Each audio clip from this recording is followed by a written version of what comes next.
Hello friends, అందరికీ స్వాగతం. ఈరోజు న్యూస్ని మనం ఎలా అండర్స్టాండ్ చేసుకోవాలి, దాన్ని బట్టి మన ట్రేడ్ ప్లాన్ ఎలా చేసుకోవాలనేది నేను ఎక్స్ప్లెయిన్ చేస్తాను. అలా కాకుండా న్యూస్ని మనం అర్థం చేసుకోకుండా బ్లైండ్గా ట్రేడ్ చేసామనుకోండి, డెఫినెట్గా అది నాయిస్ అవుతుంది. న్యూస్లో రెండు రకాలు ఉంటాయి.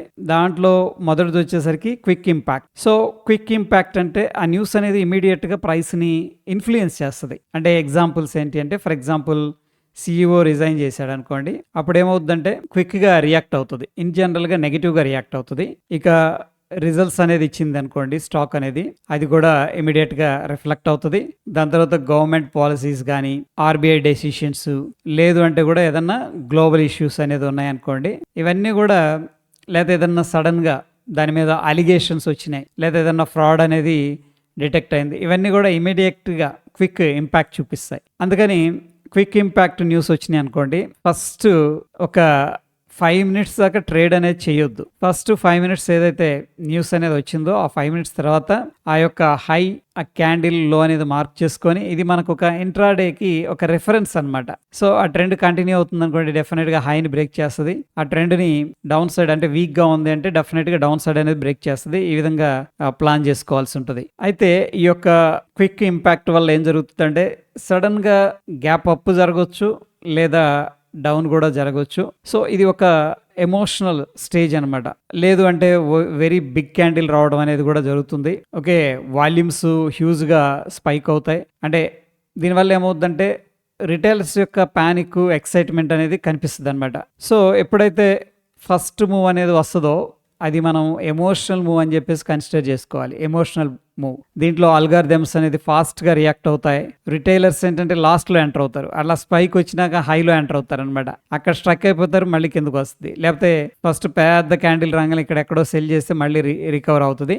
అందుకని ఫస్ట్ క్యాండిల్ ఎప్పుడు కూడా ట్రూత్ కాదు, ఫస్ట్ క్యాండిల్ ఒక ఎమోషన్. అందుకని దాన్ని కూల్ ఆఫ్ అయిన తర్వాత మాత్రమే మనం ట్రేడ్ ప్లాన్ చేసుకోవాలి. రెండవది వచ్చేసరికి లాంగ్ టర్మ్ ఇంపాక్ట్ అని చెప్పేసి చెప్పుకున్నాం కదా. ఫర్ ఎగ్జాంపుల్ దీంట్లో కంపెనీకి ఏదన్నా మంచి ఎర్నింగ్స్ వస్తున్నాయి అంటే సింపుల్గా రిజల్ట్, దీన్ని మనం లాంగ్ టర్మ్లో కూడా తీసుకోవచ్చు. ఇందాక మనం రిజల్ట్స్ వస్తే నెగిటివ్గా కానీ పాజిటివ్గా కానీ ఇంపాక్ట్ అవుతుంది అనుకున్నాం కదా.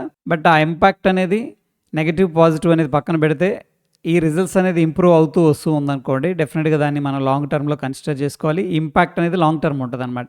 రెండోది వచ్చేసరికి కంపెనీకి ఏదన్నా ప్రాజెక్ట్స్ వస్తున్నాయి, కొత్త కొత్త ఆర్డర్స్ వస్తున్నాయి, ఇది కూడా ఇంపాక్ట్ అనేది లాంగ్ టర్మ్లో ఉంటుంది. లేదు ఏదన్నా డీల్స్ క్యాన్సిల్ అయిపోయినాయి అనుకోండి, అప్పుడు ఇది కూడా లాంగ్ టర్మ్ ఇంపాక్ట్ ఉంటుంది. ఒకవేళ ఆ టైంలో స్టాక్ ప్రైస్ అనేది రియాక్ట్ అయినా అవ్వకపోయినా ఈ డీల్స్ అనేది క్యాన్సిల్ అవుతున్నాయంటే లాంగ్ టర్మ్ ఇంపాక్ట్ ఉంటుంది. నెక్స్ట్ వెరీ ఇంపార్టెంట్ వచ్చేసరికి ప్రమోటరు సెల్లింగ్ ఏదన్నా చేస్తున్నారా చూడండి, ఇది కూడా ఒక రెడ్ ఫ్లాగ్ అనమాట. దీని యొక్క ఇంపాక్ట్ కూడా లాంగ్గా ఉంటుంది. దాని తర్వాత డెట్, అంటే అప్పు ఏదన్నా ఇంక్రీజ్ అవుతూ ఉందా, డిక్రీజ్ అవుతూ ఉందా, ఇది కూడా లాంగ్ టర్మ్ ఇంపాక్ట్ అనమాట. సో ఇట్లా లాంగ్ టర్మ్ ఇంపాక్ట్కి సంబంధించిన న్యూస్ ఏదన్నా వచ్చినాయి అనుకోండి.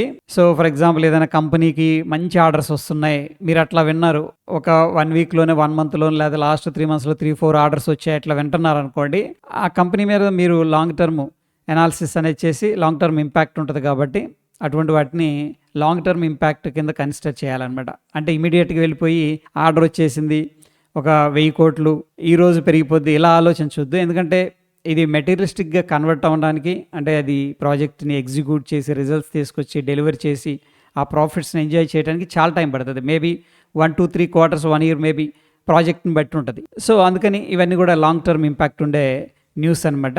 సో అందుకని న్యూస్ని మనం ఎప్పుడు ట్రేడ్ చేసినా సరే, ఇది షార్ట్ టర్మ్ ఇంపాక్టా లేకపోతే లాంగ్ టర్మ్ ఇంపాక్టా, దీన్ని మనం అనాలిసిస్ అనేది చేసుకోవాలి. షార్ట్ టర్మ్ అయితే ఫస్ట్ మార్కెట్ అనేది కూల్ ఆఫ్ అనేది జరగాలి. ఫస్ట్ 5 minutes హై లో అనేది మార్క్ చేసుకొని మనం ఒక రెఫరెన్స్గా పెట్టుకోవాలి. దాని తర్వాత మార్కెట్ స్ట్రక్చర్ ఎలా ఉంది, this is very important. Okay, higher హైస్లో వెళుతూ ఉందనుకోండి, మనం లాంగ్ సైడ్ ప్లాన్ చేసుకుంటాం. మార్కెట్ స్ట్రక్చర్ అనేది లోవర్ లోస్ని బ్రేక్ చేసుకుంటూ వెళ్తే షార్ట్ సైడ్ అనేది ప్లాన్ చేసుకుంటాం. సో న్యూస్ అనేది ఏంటంటే ఒక స్పార్క్ అనమాట. But at end of the day fundamentals అనేవి మ్యాటర్స్. ఫండమెంటల్స్ లేకుండా న్యూస్ అనేది ఎప్పుడు కూడా నిలబడలేవు. అందుకని ఫండమెంటల్స్ ఉండాలి. సో న్యూస్ అనేది ఒక క్యాటలిస్ట్ లేదా స్పార్క్ అని చెప్పేసి చెప్పొచ్చు. హోప్ ఇక్కడ దాకా క్లియర్గా ఉందని చెప్పేసి అనుకుంటున్నాను. ఫ్రెండ్స్, వీడియో ఇన్ఫర్మేటివ్గా అనిపించిందంటే తప్పకుండా లైక్ చేసి మీ యొక్క సపోర్ట్ అనేది తెలియజేయండి. ఫ్రెండ్స్, మీకు ఏదన్నా టాపిక్ అడ్వాన్స్ గానీ, బేసిక్ లెవెల్‌లో గానీ కావాలంటే కూడా కింద కామెంట్ అనేది తెలియజేయండి. ఎక్కువ కామెంట్లు దేని మీద వస్తాయో ఆ టాపిక్ అనేది ఎక్స్‌ప్లెయిన్ చేస్తాను. గుడ్ నైట్ అందరికీ. Thank you.